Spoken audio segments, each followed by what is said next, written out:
Monsieur le juge Deschênes, merci beaucoup d'être parmi nous et de nous accorder cette entrevue. Vous êtes commission de la lutte contre les mesures discriminatoires et de la protection des minorités. Vous êtes bien connu, non seulement au Québec, mais au Canada aussi.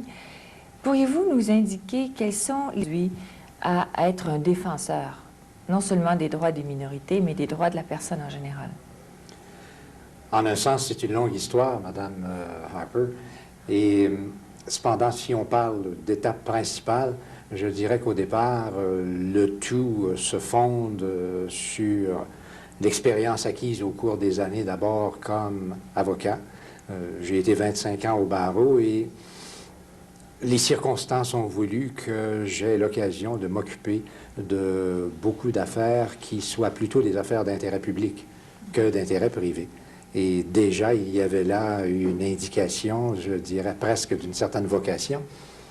Lorsque j'ai accédé à la magistrature, évidemment, cette culture de l'intérêt public y a trouvé un terrain encore plus fertile, vu que je n'avais plus de clients à représenter, ni d'intérêt partisan à défendre. Et il s'est trouvé que, il y a déjà quelques années, vers 1980-81, le Conseil canadien de la magistrature, dont je faisais partie à l'époque comme juge en chef de la Cour supérieure, m'avait confié un travail d'enquête et d'étude sur l'administration de la justice au Canada, ce qui m'a amené à reprendre mon bâton de pèlerin, à faire le tour du pays, à avoir un très grand nombre d'entrevues avec toute une série de personnes responsables de l'administration de la justice, tant dans la justice elle-même que dans des secteurs périphériques. Et j'ai ainsi eu l'occasion, dans le cadre du même travail, d'entrer en relation plus suivie avec d'autres personnes qui, à l'étranger, poursuivaient les mêmes objectifs. Et c'est ainsi que je me suis trouvé dans une sorte de mouvement qui a pris une accélération de plus en plus considérable, à participer aux activités de différents organismes internationaux qui s'intéressaient en particulier à la question de l'indépendance de la magistrature et peut-être un peu plus généralement à l'indépendance de la justice. Oui, précisément, oui. Vous avez été le président et l'organisateur principal de cette conférence internationale sur l'indépendance de la magistrature.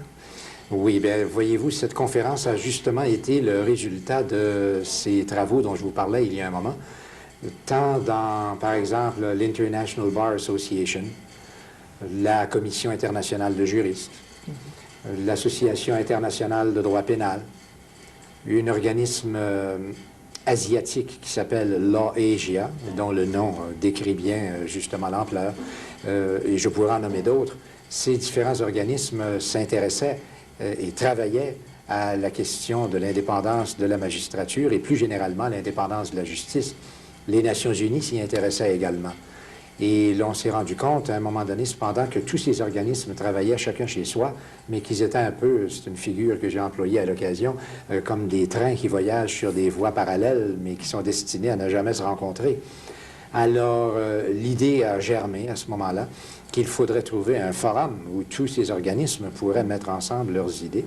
Et c'est ainsi que il m'a semblé opportun d'organiser cette conférence qui s'est tenue à Montréal il y a près de 2 ans maintenant, en juin 83, et dans laquelle se sont trouvés réunis quelques 24 organismes internationaux dont les intérêts se sont trouvés centrés sur un point commun, savoir la préparation d'une déclaration universelle sur l'indépendance de la justice. Et je dois dire que j'ai gardé de cette conférence un excellent souvenir, mais surtout un souvenir plutôt ému de la séance plénière finale, où il y avait des participants venant de tous les continents, de toutes les couleurs et de toutes les opinions. Et, chose extrêmement rare, sinon unique dans ce genre de rencontre internationale, la déclaration sur laquelle nous avions travaillé durant toute la semaine et sur laquelle, durant l'Assemblée plénière, la dernière journée, encore certains raffinements avaient été apportés, a fait l'objet, à la toute fin de la réunion, d'un vote unanime de la part de toutes les personnes présentes et qui venaient de quelques 32 pays, si mon souvenir est bon. Alors, je pense que ce fut là un pas dans la bonne direction et assez remarquable par le résultat que nous avons obtenu également. Cette déclaration-là est maintenant rendue aux Nations Unies. En fait, il y a 2 organismes des Nations Unies qui y travaillent et dans l'été qui vient, la déclaration va faire l'objet de délibérations et, j'espère, de votes favorables dans l'un comme dans l'autre des 2 organismes dont il s'agit. L'un étant le congrès quinquennal de la division de droit criminel des Nations Unies, dont le siège est à Vienne. L'autre étant la réunion annuelle de la sous-commission à laquelle vous faisiez allusion tout à l'heure et qui va en discuter à Genève. Maintenant, comme vous savez bien, l'indépendance de la magistrature varie selon les pays. Hélas. Et dans certains pays, on doute qu'il y ait de l'indépendance. Est-ce qu'il y a eu une réceptivité de la part de ces pays? Je ne pourrais pas parler de réceptivité ou de réaction officielle, parce qu'il faut comprendre que jusqu'au moment où nous nous parlons, les efforts qui ont été faits sont des efforts que j'appellerais privés, en ce sens que ce sont des efforts faits par des organisations comme, par exemple, l'Association du barreau international, pour nommer celle-là, ou la Commission internationale de juristes, qui sont des organismes non gouvernementaux et privés. Nous connaîtrons mieux les résultats qu'il faut espérer ou que l'on peut attendre lorsque cette question-là viendra au vote dans les Nations Unies, où là, c'est une organisation par définition publique qui va être saisie de la question. Alors, je vous donne un exemple. La sous-commission dont nous parlions tout à l'heure, dont je fais partie, a mandaté sur cette question-là le président du barreau de la Cour suprême de l'Inde, le Dr Singhvi. Et celui-ci doit faire rapport de ses travaux à la prochaine session de la sous-commission au mois d'août qui vient. Le Dr Singhvi était présent à la conférence de Montréal lors de l'adoption de la déclaration, à laquelle d'ailleurs il avait fort activement participé. J'ai lieu de croire, et du moins j'espère, que le rapport qu'il va faire à notre sous-commission au mois d'août aura adopté dans ses grandes lignes, sinon dans ses particularités, la déclaration universelle que nous avions votée à Montréal. Si tel est le cas, le rapport du Dr Singhvi va faire l'objet des délibérations de la sous-commission et éventuellement d'un vote. Et là, ce n'est plus un organisme privé qui va en être saisi, mais une commission officielle des Nations Unies. Et nous saurons mieux alors la réaction de personnes venant dans cette commission de 26 pays différents et de tous les continents. Et là, nous pourrons mieux juger quelle est la réception que cette déclaration aura obtenue chez ces membres de cette sous-commission et en conséquence, comment un peu on peut s'attendre, quel sort on peut s'attendre qu'elle connaîtra dans son évolution future au sein des Nations Unies. Eh bien, écoutez, je souhaite bonne chance. Merci, madame. Maintenant, vous avez parlé de la sous-commission. Pourriez-vous nous donner les grandes règles, enfin les grandes lignes du rôle de la sous-commission à laquelle vous participez? Bien, avant de vous parler de son rôle, peut-être devrais-je vous parler un peu de sa généalogie. Ah ben oui. Ah ben oui. Et il y a tellement de corps et d'organismes au niveau international. Il faut comprendre que cette sous-commission plonge ses racines au départ dans la charte même des Nations Unies. On sait qu'il y a des différents organismes qui ont été créés par le truchement de conventions internationales postérieures à la charte des Nations Unies. Mais dans la charte elle-même, les rédacteurs de la charte avaient cru opportun, et les pays signataires ont adopté cette ligne de conduite, de créer ce qu'on appelle et ce qu'on connaît aujourd'hui comme la Commission des droits de l'homme. Donc cette commission est un organe qui est mis sur pied par le Conseil économique et social, qui est lui-même une projection de l'Assemblée générale des Nations unies. Alors, si on fait l'arbre généalogique, vous avez l'Assemblée générale, comprenant tous les pays de l'univers, qui sont membres des Nations unies.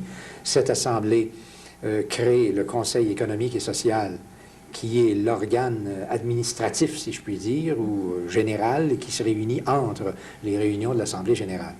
Le Conseil économique et social, vers 1946-47 environ, s'était doté de la Commission des droits de l'homme. dont le travail tient évidemment au nom même qu'elle porte. Je n'ai pas besoin d'élaborer là-dessus. La Commission, à son tour, a décidé de se doter de 3 sous-commissions. Mais sur ces 3 sous-commissions, il n'est pas nécessaire que je parle des 2 autres. Il y en a une qui a pris son vol et acquis son autonomie totale. La deuxième a été purement et simplement éliminée au bout d'un certain temps. La seule qui reste après 40 ans, c'est la sous-commission sur la lutte contre la discrimination et la protection des minorités. Alors, il s'agit donc d'un organe qui est mis sur pied par la Commission des droits de l'homme. C'est une commission qui aujourd'hui comprend 26 membres. Son nombre a augmenté au cours des années, comme le personnel général des Nations unies a augmenté.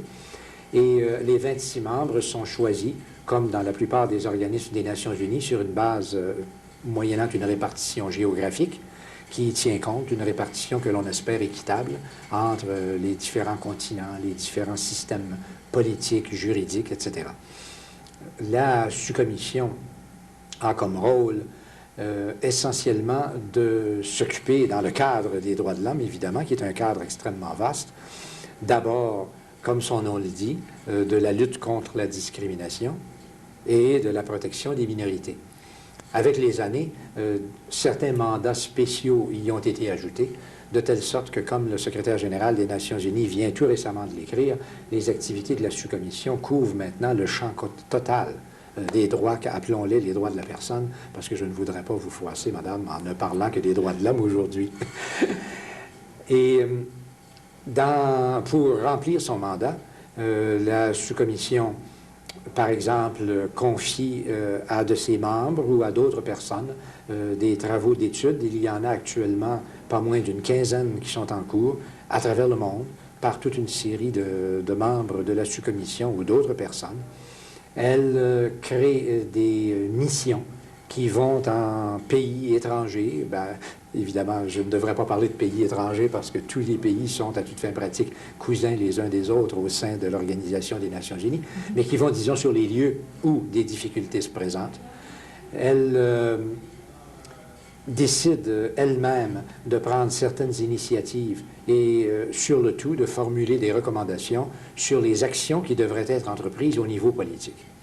Il faut comprendre que la sous-commission n'est pas un organe politique, à la différence de la Commission des droits de l'homme, qui est son parent et qui, elle, est un organe politique.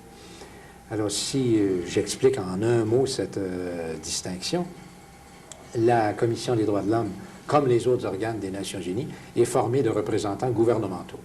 Par exemple, jusqu'à l'année dernière, depuis 9 ans, le Canada, depuis 9 ans, c'était un record, je crois, le Canada était membre de la Commission des droits de l'homme et il y était représenté par l'ambassadeur Yvon Beaune, qui a fait un travail extraordinaire, qui d'ailleurs a même été président de la Commission, ce qui était l'hommage que ses pairs lui rendaient.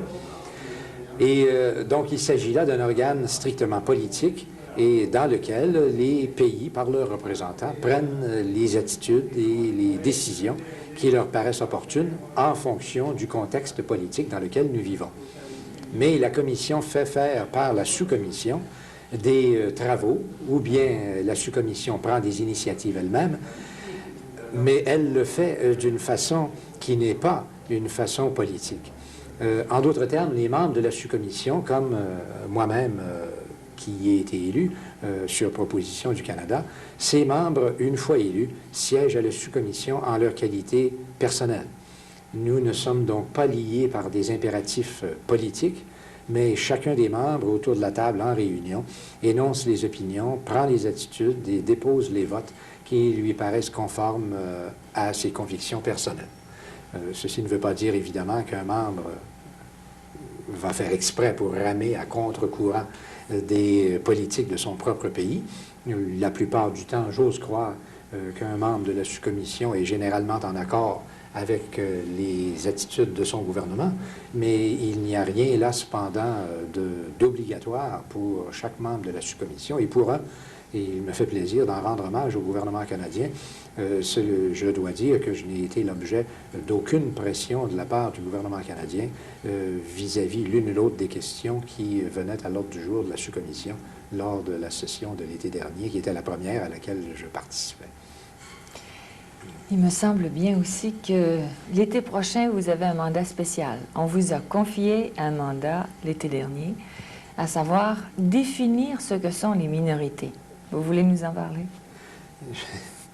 C'est tellement simple. On dit, donnez-nous donc une définition des minorités, que ça paraît un peu curieux, madame, que cela fasse l'objet d'une question, mais je devine qu'il y a une petite malice dans votre question. Vous savez, n'est-ce pas, que la question, ou la réponse à la question est un peu plus complexe. Alors, vous voulez nous en parler? Qu'il semblerait n'y apparaître au premier abord. Oui, je veux bien. Ce qui est arrivé, c'est que la Commission des droits de l'homme travaille sur la rédaction d'une déclaration des droits des minorités. Dans le cours de son travail, la Commission s'est rendue compte qu'il y avait une question préliminaire à régler. De quoi parle-t-on quand on veut déclarer les droits des minorités? De qui parle-t-on? Alors, il s'impose que l'on définisse le sujet, que l'on définisse les minorités. Alors, justement, dans le cadre de la logique de la relation entre les deux organismes dont je vous parlais tout à l'heure, la Commission des droits de l'homme a demandé à notre sous-commission de lui fournir une définition des minorités qui pourrait être incorporée dans la Déclaration générale des droits des minorités. Cette demande est venue à l'ordre du jour de la sous-commission lors de la réunion de l'été dernier et par une grande imprudence, dont elle se repentira peut-être, la sous-commission a jugé opportun de me demander de fournir un projet de définition des minorités qui pourrait faire l'objet de discussions et éventuellement soit de modification, soit d'adoption à notre prochaine session. Alors, c'est le sujet auquel j'ai donné réflexion. Et en fait, je viens de déposer, il y a quelques semaines, un mémoire contenant les considérations qui m'ont amené à proposer une certaine définition. J'ai fait parvenir ce mémoire récemment à tous mes collègues de la sous-commission, de façon qu'ils aient l'occasion d'y réfléchir avant notre prochaine réunion. Maintenant, je n'entreprends pas de vous donner cette définition. D'ailleurs, je confesse qu'elle comprend plusieurs éléments et je pense que je me trahirais peut-être moi-même en essayant à brûle-pourpoint de vous la redonner de mémoire. Cependant, comme nous le savons, vous m'avez invité pour cette entrevue dans le cadre d'une conférence organisée à Québec par le professeur Émillard, qui porte justement sur les droits des minorités. Et dans une communication que j'ai été invité à donner dans le cadre de cette conférence, il m'a paru opportun dès lors, puisque nous parlons des droits des minorités, de saisir la conférence de ce sujet lui-même, de la définition des minorités. Alors, si vous avez la patience d'attendre jusqu'à la séance où je dois intervenir, je satisferai votre curiosité, puis je vous donnerai un projet de définition des minorités à ce moment-là. Mais, Monsieur le juge, étant donné que notre auditoire ne sera pas présent lors de votre conférence, pourriez-vous nous donner certains éléments particuliers? Oui, ça, je crois que la chose est possible. Je peux vous dire en deux mots que pour arriver à cette définition, il m'a paru opportun de procéder en 3 étapes. Vous allez me dire que c'est parce que je suis un produit de l'ancien cours classique que je retiens cette étape cette division en 3 parties, mais qu'est-ce que vous voulez? Il y a de ces habitudes. Je ne suis pas prêt d'ailleurs à dire que ce soit une mauvaise habitude que l'on veut conserver. Alors, dans un premier temps, nous allons procéder à ce que j'appelle éliminer des non-problèmes.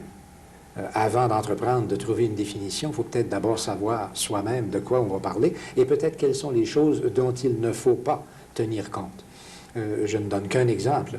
On sait que nous nous intéressons dans le cadre de cette conférence à la question des autochtones, des aborigènes, des populations indigènes. Or, au Canada et d'ailleurs dans d'autres pays également, comme j'ai pu le constater à Genève l'été dernier, les populations autochtones s'objectent avec la plus grande fermeté à être inclus dans le concept de minorité et à être considérés comme des minorités dans leur propre pays, disent-ils. Alors, nous savons qu'il y a déjà aux Nations Unies un groupe de travail qui s'intéresse à la question des populations autochtones, qui prévoit même peut-être une déclaration des droits des populations autochtones. Alors, il m'a paru opportun de dire que nous ne chercherons pas à inclure les caractéristiques des populations autochtones dans ce qu'on appelle la définition des minorités. Alors, c'est ce que j'appelle un non-problème pour le moment. Il faut tenir compte, cependant, et j'ouvre ici une toute petite parenthèse, que la définition recherchée ne peut pas non plus être une définition globale, totale, universelle, qui cherche à étreindre toutes les minorités à travers le monde. Nous travaillons en effet dans le cadre du Pacte international sur les droits civils et politiques, dont l'article 27 parle des minorités. Or, cet article-là parle de certaines minorités. Il parle des minorités ethniques, religieuses et linguistiques. Et c'est dans ce cadre relativement restreint, jusqu'à un certain point, que la Commission des droits de l'homme cherche à rédiger une déclaration des droits des minorités. Donc, pas de toutes les minorités, des minorités ethniques, religieuses ou linguistiques. Et c'est dans ce même cadre-là que l'on nous a demandé de préparer une définition des minorités. Alors, la définition sur laquelle je travaille, c'est une définition qui cherche à englober les minorités ethniques, religieuses ou linguistiques, mais on ne veut pas aller plus loin. Et si vous me permettez juste de vous raconter un tout petit incident là-dessus, j'avais déjà l'été passé proposé un projet de définition. Il a été un peu publié. Et il y a un monsieur dans le Somerset, en Angleterre, qui a écrit une lettre à un certain organisme qui me l'a envoyé, disant qu'il trouvait que ma définition n'était pas suffisamment large. Il n'était pas au courant, évidemment, de cette restriction sous l'article 27 du Pacte international.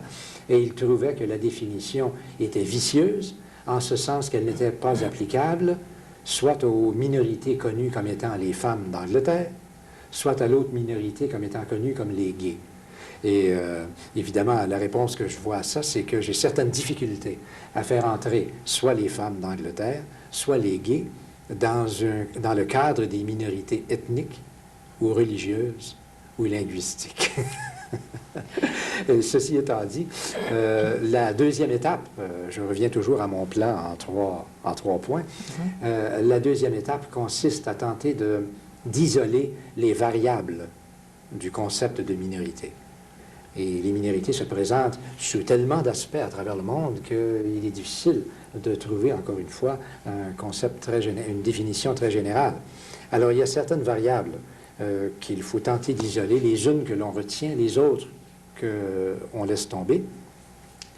Et, par exemple, il y a des minorités qui veulent conserver leur particularisme linguistique ou religieux ou ethnique, et qui peuvent, en conséquence, avoir besoin de protection.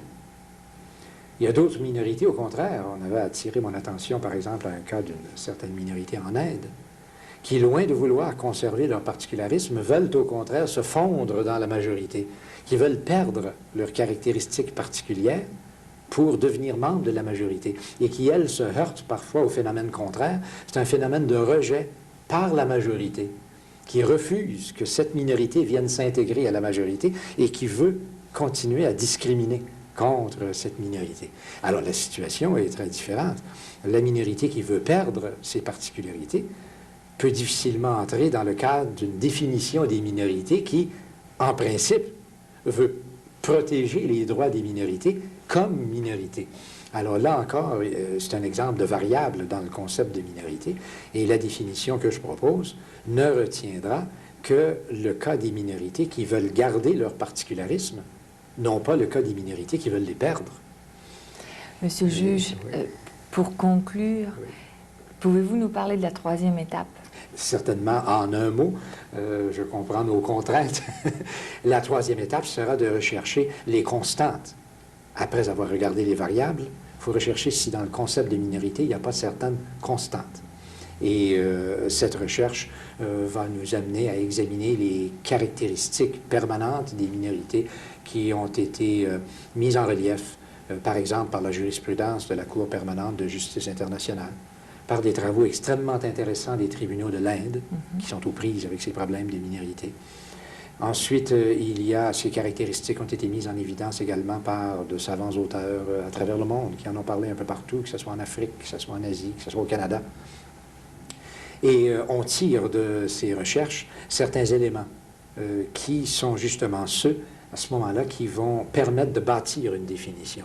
Une fois qu'on a éliminé ce qui est nos non-problèmes, une fois qu'on a conservé à même les variables, celles qui doivent être retenues, et ensuite, quand on a trouvé quelles sont les constantes des cas minoritaires à travers le monde, on peut mettre ces éléments-là ensemble, et je pense qu'on arrive à trouver à ce moment-là une définition qui, c'est peut-être bien présomptueux de ma part, devrait permettre de couvrir d'une façon assez satisfaisante, je crois, les minorités, et en conséquence, d'entamer une déclaration des droits des minorités en disant, bien, voici ce dont réellement nous voulons parler. De tout cela, mais de pas d'autre chose que cela en même temps.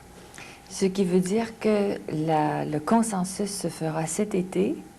Ah, ça serait téméraire de ma part, Madame, de l'affirmer. Tout ce que je puis dire, c'est que je l'espère. On vous le souhaite, et ce sera, je crois, 26 pays qui adopteront la définition que vous aurez proposée. Espérons. Nos meilleurs vœux, Monsieur le juge Deschênes, et merci pour votre présence. Vous êtes bien gentil, aujourd'hui parmi nous. Ça m'a fait plaisir. Merci.